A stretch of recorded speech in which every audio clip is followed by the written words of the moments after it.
प्यारा प्रिय सज्जन आत्माओं, जय गिरनारी, जय माताजी, जय द्वारकाधीश अने जय बजरंग बली अने नवनाथ अने सिद्ध चौरासीनी जय।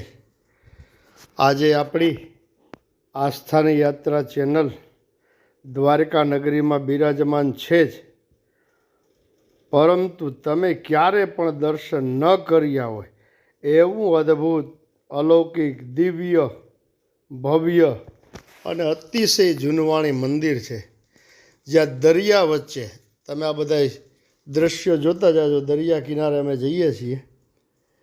આ રસ્તો દ્વારકાથી બેટ દ્વારકા તમે જોયા જાઓ ભાઈ, બેટ દ્વારકાથી ઘણા લોકો આગળ નથી જતા, પણ બેટ દ્વારકાથી આગળ પણ પિતા પુત્ર હનુમાનજી મહારાજ અને મકરધ્વજ અને સાથે સાથે સિદ્ધ 84 જેનો પાકિસ્તાનના પીરો સાથે બરાબર ઓલિયાઓ સાથે સંવાદ થયેલો હતો ને આકાશ માર્ગમાંથી જે નીચે ઉતાર્યા હતા બધાને, એ સિદ્ધ 84ના ધૂણા 84 ધૂણા અહીંયા છે, આ જગ્યા ઉપર છે। કહેવામાં આવે છે ને કે ઉજ્જૈનનું સ્મશાન, કાશીનું સ્મશાન અને આ દાંડી હનુમાનનું સ્મશાન જાગ્રત છે। એ દાંડી હનુમાનની બાજુમાં જ 84 ધૂણા ઉદાસીન સંપ્રદાયની સુંદર સરસ મજાની જગ્યા છે, ત્યાં અમે દર્શન કરવા જઈએ છીએ।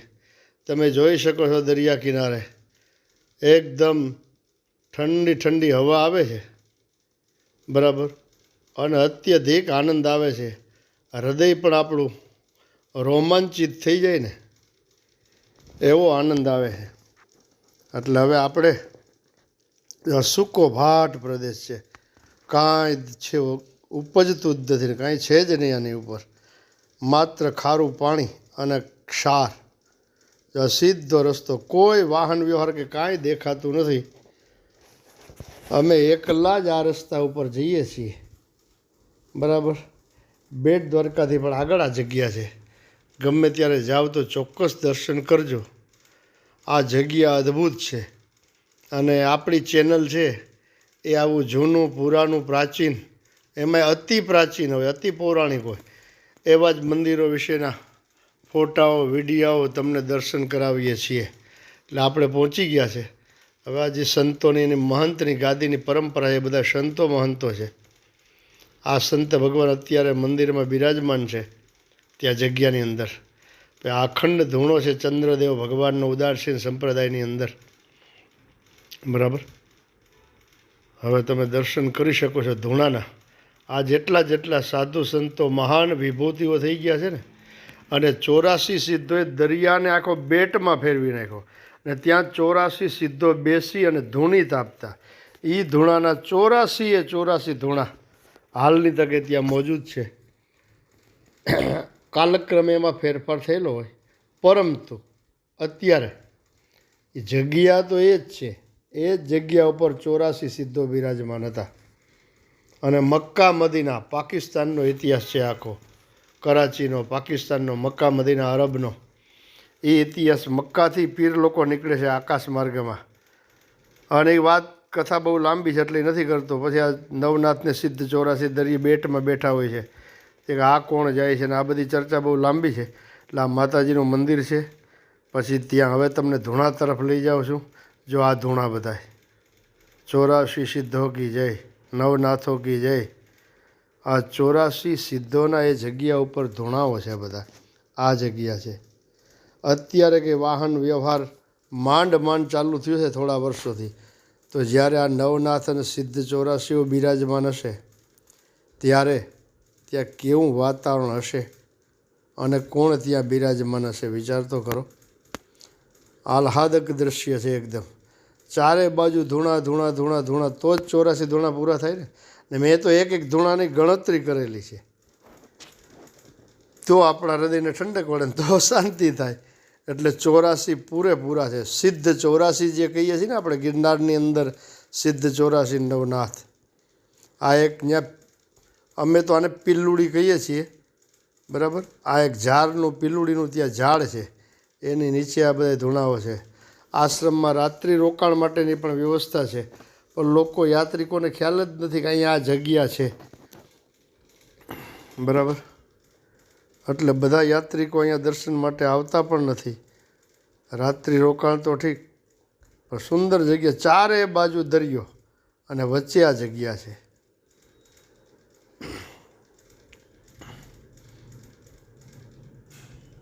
તમે દર્શન કરો. આ જે મહંતો જગ્યામાં થઈ ગયા છે ને, 3 મહાન વિભૂતિ, જે દિવ્ય સંત કહી શકાય અને જબરજસ્ત જેનું ભજન હતું, એવા સંતો ઉદાસીન સંપ્રદાયના, એમના નામ સરનામા તકતીમાં મારેલા છે.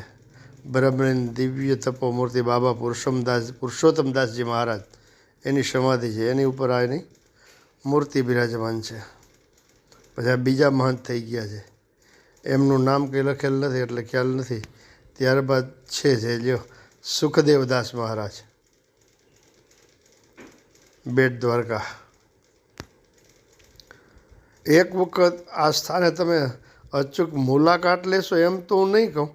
મુલાકાત ભગવાનની ન હોય, ભગવાનના તો દર્શન હોય, સિદ્ધોના, સંતોના, તપસ્વીઓના, ઋષિમુનિઓના દર્શન હોય. માટે દર્શન કરવા તમે અવશ્ય જજો. કોઈ સાધુ સંતના દર્શન કરે, બાપુ તમારે મુલાકાત લેવા આવ્યા એમ તો ન કહે, બાપુ આપના દર્શને આવ્યા છીએ એમ કહી શકાય. આ વચ્ચે ધૂણો મહાન ધૂણો હતો પહેલાં, બરાબર. હવે તમને અહીંથી આપણે જઈએ છીએ આખા વિશ્વની અંદર, ભારતની અંદર પિતા પુત્ર એટલે હનુમાનજી મહારાજ અને મકરધ્વજનું જે મંદિર છે ને, જે જગ્યા છે ને, એ પણ બેટમાં જ છે. સમુદ્ર, જો આ મીઠા પાણીનો સંગ્રહ કેટલો ધ્યાનથી કરવો પડે છે. આખા ચોમાસાનું પાણી ઝીલી લે અને પછી એનો આખું વર્ષ ઉપયોગ કરવાનો, એટલે સોનાની જેમ સાચવવું પડે એવી વાત છે ભાઈ. જો અમારા ભંડારી જો વડલા ઉપર બીજા બિરાજમાન થઈ ગયા, તમને બધાને દર્શન કરાવું હનુમાનજી અને મકરધ્વજજીના.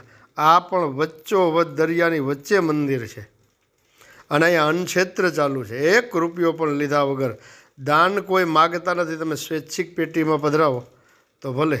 અને વિશાળ રૂમો, ઢગલાબંધ વિશાળ જગ્યા છે. પ્રેમ ભિક્ષુજી મહારાજ છે ને, એના અખંડ રામ નામની ધૂન અહીંયા કેટલા વર્ષો સુધી ચાલી છે. અને અત્યારે આ સ્થાન જલજલાટ છે. ને બીજી વિશેષતા એને કહી દઉં, તમને કોઈને ખ્યાલ નહીં હોય તો, કોઈ પણ વ્યક્તિનું કોઈ પણ પ્રકારનું કામ ન થતું હોય ને તો માનતા લેવામાં આવે છે. એટલે અહીંયા તમે માનતા લેશો ને, હનુમાનજીના દર્શન તમારી રીતે કરજો. હું મારી આખી વાત પૂરી કરું છું. અહીંયા માનતા લેવડાવે છે. એટલે કોઈને મકાન, બંગલા, ગાડી, સંતાન, જે કોઈ પણ, જે કાંઈ પણ પ્રકારની માનતા હોય તો એ માનતા લોકો અહીંયા લે છે. એટલે અહીંથી તમને એક સોપારી આપે છે, એ હનુમાનજીના હૃદય ઉપર લગાડી દે છે. એ સોપારી એની મેળે નીચે દળી જાય એટલે તમને હાથમાં, જમણા હાથમાં એની નીચે ડાબો હાથ રાખીને સોપારી આપશે. 11 પરિક્રમા કરવાનું કહેશે. પછી સોપારી તમારે ઘરે લઈ જવાની, રોજને માટે હનુમાન ચાલીસાનો પાઠ કરવાનો. અમુક સમયમાં તમારું કાર્ય છે ને, માનતા છે ને, એ ભગવાન હનુમાનજી મહારાજ પરિપૂર્ણ કરી દેશે. મેં પણ કરેલી હતી અને મારી પણ માનતા સફળ થઈ છે. પછી સોપારી માટે તમે ત્યાં ધજા ચડાવી શકો, ત્યાં પછી તમે ભોગ લગાડી શકો.